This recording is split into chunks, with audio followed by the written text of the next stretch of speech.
Alors les gars, bonjour à toutes et à tous, ça fait longtemps une petite vidéo, une semaine d'arrêt parce que pas le choix les gars, pas le choix, la santé, on est en Belgique, regardez, c'est bientôt l'été, j'ai encore mon écharpe, c'est un truc de fou. Bref, Hansi Flick au Barça, ça change quoi?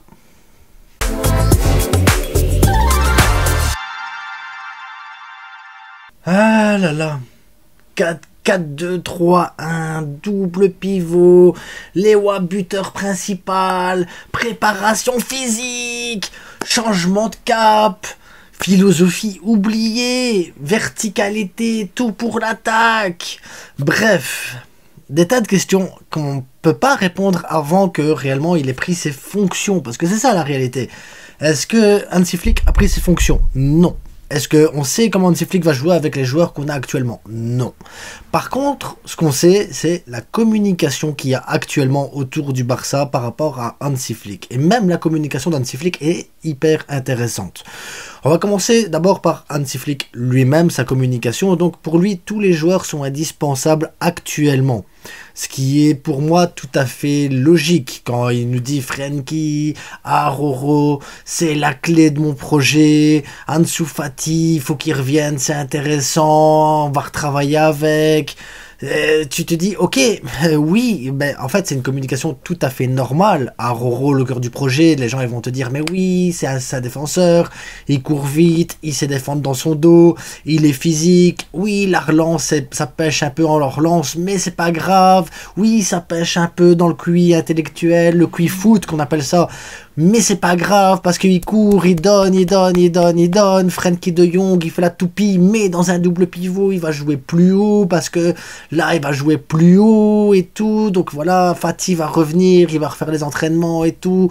Ça va revenir, pas besoin de Félix dans ces cas-là. Bref, une communication tout à fait normale et une hype que je comprends parfaitement derrière parce que ça paraît cohérent. Quand tu balances tous les arguments un par un, tu te dis, bah ouais, non, c'est obligé. T'es obligé d'avoir ces joueurs-là. Obligé.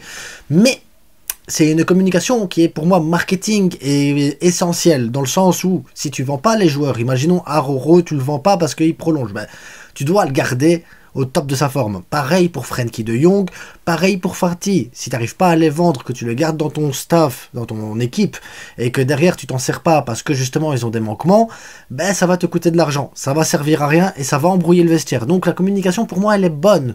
Qu'ils s'en servent pas, je m'en fous. Après le Barça fera ce qu'il a à faire. Est-ce qu'ils vont les vendre, pas les vendre, est-ce qu'il nous faut ces millions là pour pouvoir faire un mercato ou non, j'en sais rien. Mais la vidéo elle va pas traiter de ça. De toute façon on traitera de ça un peu plus tard quand on aura un peu plus de vision sur le long terme. Là actuellement je vous dis juste que la communication de Flick pour moi elle est essentielle et elle est bonne, très bonne communication, peu importe que tu veuilles ou pas les joueurs, on s'en fout, même Flick qu'il les veut ou qu'il les veut pas, on s'en fout parce que pour moi c'est de la communication simplement pour garder les joueurs disponibles et ça c'est bien. Après on verra pour la suite. Ensuite pareil, le truc qui moi m'a conforté surtout cette semaine-ci, c'est que Casado il prolonge. On sait que Michael Faye est un profil qui pourrait être hyper intéressant. Bernal va à mon avis, il l'a prolongé aussi. Donc ça veut dire que c'est aussi des joueurs qui viennent de la B et qui peuvent passer en équipe 1. Et ça c'est super intéressant parce que de toute façon ça va avec la communication actuelle. Xavi n'avait pas menti en disant qu'on a des problèmes, le fair play financier, le mercato sera pas idéal, ça va pas être facile. Donc maintenant Xavi avait raison, sa manière de communiquer était pas si bonne que ça de toute façon. Parce que là la communication elle est bonne. Je compte sur Casado, je compte sur les joueurs de l'équipe B, je compte sur eux parce que l'équipe A a besoin d'eux. On doit impliquer tout le monde, des plus jeunes jusqu'aux plus anciens. Tout ça pour avoir un effectif stable, un effectif compétitif et tous ont des qualités et ces qualités-là peuvent se mettre au service de l'équipe. La communication est vraiment très bonne là-dessus et je suis content d'apprendre que ces joueurs-là ont prolongé dans l'équipe B parce que ce sont des joueurs qu'on va avoir besoin et qui ont énormément de talent. Par exemple, Casado, si Xavi était resté, je suis pas certain que Casado aurait prolongé. Pas certain du tout. Donc pour moi, c'est bien. Parce que il envisage l'idée que le fair play financier soit merdique. Laporta, Deco, ils doivent faire leur boulot. Voilà, l'accord Nike, l'accord Adidas, l'accord Puma, l'accord je sais pas quoi, ils font ce qu'ils veulent, mais ils doivent le faire. L'argent de libéraux, là, je sais pas quoi, ils doivent aller le chercher, parce qu'à un moment donné, ils doivent aller le chercher, ils ont signé des contrats. Derrière ça, il faut retravailler le fair play financier. On a quand même été en quart de finale de Ligue des Champions, deuxième de Liga, les droits TV et tout ça. Donc il y a quand même de l'argent qui est rentré au club cette saison. Donc commencer à dire c'est catastrophique, eux doivent faire leur boulot. En attendant, Hansi Flick, dans sa communication, c'est pas mal du tout. Parce que vraiment, tu as tous les joueurs qui sont là. Maintenant, est-ce qu'on va jouer en 4-2-3-1? Est-ce qu'on va faire des doubles pivots? Est-ce que Robert Lewandowski va reprendre le relais? Est-ce que vraiment les clés de l'équipe, c'est Aroro? Est-ce que c'est Frenkie? J'en sais rien. J'en sais rien. Et c'est compliqué parce que je pense que Hansi Flick est un entraîneur qui va pouvoir pas forcément mettre son style de jeu à lui en place, mais qui va pouvoir adapter sa philosophie, sa manière de voir les choses avec les joueurs qu'on aura de disponibles. C'est ça qui est hyper important, que ce soit du 4-2-3-1, du 4-3-3, du 6-2-1, on s'en fout. On s'en fout, la réalité on s'en fout. Tant qu'on voit du jeu, tant que c'est proposé, tant qu'on a la balle, tant qu'on joue entre les lignes, qu'on va mettre des buts, qu'est-ce qu'on demande de plus? Rien. On demande rien de plus. Donc voilà, après il mettra le système qu'il voudra et on analysera à ce moment-là ce que Flick est en train de faire et comment il le travaille. Mais on a la pré-saison pour ça. Avant il y aura l'Euro, vous inquiétez pas. Donc voilà, le fair play financier, pas le choix. Il doit travailler comme ça, qu'on ait le 1 pour 1, le 1 pour 2, Kimmich, pas Kimmich, qu'on aille chercher du Nico Williams ou pas, c'est pas grave. On a de la structure, on a des joueurs de qualité, maintenant à bien les utiliser et à travailler tout ça. Qu'est-ce qui change avec Hansi Flick aussi actuellement? C'est tout ce qui est autour d'Hansi Flick, le staff technique. Là, on va parler 2 secondes du staff technique. Avant, je vous parle 2 secondes de mes maillots. Le vestiairestore.com, les gars, ça soutient la chaîne. La Belgique, le maillot de la Belgique, les maillots des futurs finalistes de l'Euro. Voilà, regardez comme il est beau. Ce maillot-là, c'est 25 € seulement, les gars. Qualité, on dirait le vrai. On dirait le vrai. C'est pas le vrai, c'est des répliques, hein, je le précise. Mais tous les détails sont là. Le vestiairestore.com, allez voir, visitez le site. S'il y a quoi que ce soit, n'hésitez pas à me poser des questions. Regardez avec le beau logo de l'Euro là. Magnifique. Donc, là, on était sur le staff technique. Donc là, on sait tous, voilà, Julio Tous arrive. Qui est Julio Tous? Julio Tous était un préparateur physique qui était déjà prévu. Donc c'était prévu, que ce soit Flick ou Xavi, c'était prévu qu'il arrive. Ça change pas. Ça, voilà. Un Espagnol qui a beaucoup d'expérience. Il a fait le Barça, il a fait la Sampdoria, il a fait Saragosse, il a fait la Juve, il a fait l'Italie, Chelsea, l'Inter, Tottenham. Il a fait des trucs physiques avec Conte, on sait comment c'est Conte. Conte c'est un psychopathe aussi avec le travail physique. Donc Julio Tous, je pense que c'est une bonne base déjà pour travailler le physique avec les joueurs.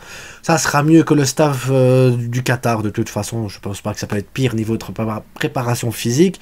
Donc j'attends énormément de Julio Tous aux côtés de Hansi Flick. Mais moi c'est même pas ça moi qui... Voilà, ça c'est déjà de base c'était prévu. Non, c'est Westerman. Alors là, Westerman comme adjoint, c'est qui Westerman? Westerman, va être l'assistant d'Hansi Flick. Et en tant qu'assistant, il a travaillé à l'époque pour les équipes jeunes de l'Allemagne. Et pas les petites équipes jeunes de l'Allemagne. Non, on parle des U15, U16, U17, U18, U19. Donc le gars a l'habitude.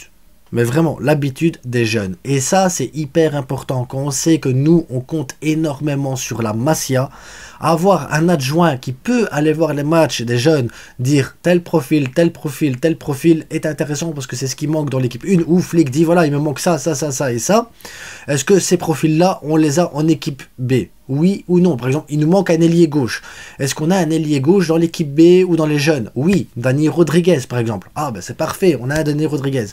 Est-ce qu'on a un joueur qui peut jouer milieu de terrain, une sorte de box-to-box comme ça, au cas où Frenkie part, ou Gavi, ou qu'il y a une blessure? Est-ce qu'on a un joueur qui peut apporter du physique, de la qualité, qui a une vista? Bah oui, Marc Bernal par exemple. Oh, bah, très bien, Marc Bernal a le profil, voilà. Il pourra avoir avec son adjoint les profils intéressants. Tiens, j'aimerais un défenseur droit qui monte sur le milieu de terrain, ou un milieu de terrain qui peut revenir défensivement, mais qui a en même temps une bonne vista. Un profil un peu à la Kimmich par exemple. Ah bah très bien, on a Casado. Casado, c'est parfait. Voilà, Inigo Martinez est un peu juste physiquement. Tu sais que les retours de Pré et Garcia, c'est un peu juste aussi. Tu te dis, ben voilà comment tu peux faire. Koubarsi, c'est très bien pour la relance, mais est-ce qu'on peut pas mettre un autre joueur à côté de lui parce que Aroro peut-être est blessé, Koundé pas en grande forme. Ah ben oui, t'as Michael Faye à la baie, lui il peut monter aussi, il sait tirer les coups francs, tirer de loin. Physiquement, c'est pas mal du tout. En plus, bah, il est déjà imprégné dans l'équipe. Ah ben très bien, voilà. Et c'est hyper important d'avoir un adjoint qui peut travailler avec le reste de la Masia, avec toutes les équipes B, les équipes jeunes et tout ça, voir les profils intéressants et les incorporer en équipe 1 tout doucement, que ce soit pour les entraînements et tout ça, et profiter pour étoffer notre équipe A, tout simplement. Donc voilà, je trouve le recrutement assez intéressant, la communication intéressante. Je trouve que le Barça, je sais pas si c'est le Barça réellement, mais je trouve que ça va dans le bon sens. Donc profitons que ça aille dans le bon sens pour voir un peu ce qui va se passer dans les prochaines semaines. Maintenant, je vous dis, je ne vais pas sortir de vidéos, rumeurs, mercato, Bernardo Silva, Guido Rodriguez, il vient pas, on ne sait pas. Sergi Roberto, il va pas prolonger, bah, tant mieux, parce que ça pourrait faire une place à un jeune en équipe 1. Mais ça m'intéresse pas. Ça m'intéresse pas. Je pensais faire une vidéo tactique sur Flick et tout, il y en a eu beaucoup qui l'ont faite. Je les ai regardés et...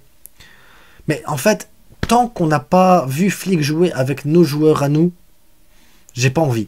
J'ai pas envie parce que on sait bien comment ça va, que ce soit Setien, Valverde, que ça soit n'importe qui. Ils avaient leur style de jeu, ils avaient leur truc. Et quand ils sont arrivés au Barça, ça a dénaturé parce que ben voilà, c'est le Barça, l'institution. Ah, on fait pas gaffe à ça, attention à ci. Voilà.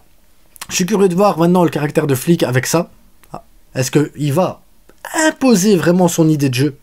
Est-ce qu'il va mettre en place son profil, son jeu, ses trucs, ou est-ce qu'il va s'adapter à Barcelone? Et s'il s'adapte à Barcelone, est-ce qu'il va délaisser son naturel pour mettre bien les joueurs? Ou est-ce qu'il va dire, j'en ai rien à foutre des joueurs, moi c'est ça que je veux que ça joue comme ça, si ça plaît pas, ça part, si ça plaît, tant mieux, et si ça plaît pas, ben, est-ce qu'il y a des joueurs dans la B qui veulent venir en A pour pouvoir compléter et faire ce que moi j'ai envie? Moi je suis curieux de voir ça, franchement je suis curieux, et je le souhaite qu'il réussisse avec sa philosophie. J'en ai marre de voir des entraîneurs se coucher devant les joueurs, parce que oh, mais les joueurs, quand même, c'est des petits princes. Non, capitaine, pas capitaine, favori, pas favori, t'es pas bon, tu veux pas faire ce qu'il veut, bah c'est tout, sors du terrain, et c'est tout. Et c'est tout. C'est comme ça que ça doit aller de toute façon. Donc j'attends énormément, je vous le dis, j'attends énormément de Flick. Pas au niveau des titres et tout ça, parce que ça dépend. Si tu tombes contre un City, si tu tombes contre un truc ainsi, si à un moment donné t'as pas de chance, le Real te fait une saison à 102 points, toi t'arrives, t'as 99 points, c'est pas une question de titre, mais c'est une question de philosophie. Moi, je veux qu'il s'impose en tant qu'entraîneur et qu'il mette vraiment les choses au clair et qu'il mette vraiment ses bases correctement. Je veux voir ça. Parce que si c'est pour voir la même chose que les autres années, bah... Voilà. Bref.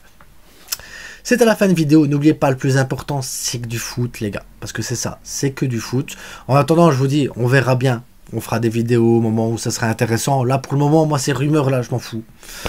Abonnez-vous, likez, partagez, c'est hyper important. On se retrouve ce soir. Ce soir, il y a un live après le match, la finale Dortmund-Real Madrid. Il y aura un live. Demain, je fais une vidéo spéciale. Mon favori pour le Ballon d'Or, les gars. Mon favori pour le Ballon d'Or demain. Il va y avoir de la surprise, moi, je vous le dis. Parce que ceux qui se disent, oui, Bellingham, Vinicius, Mbappé... Demain, il y a de la surprise.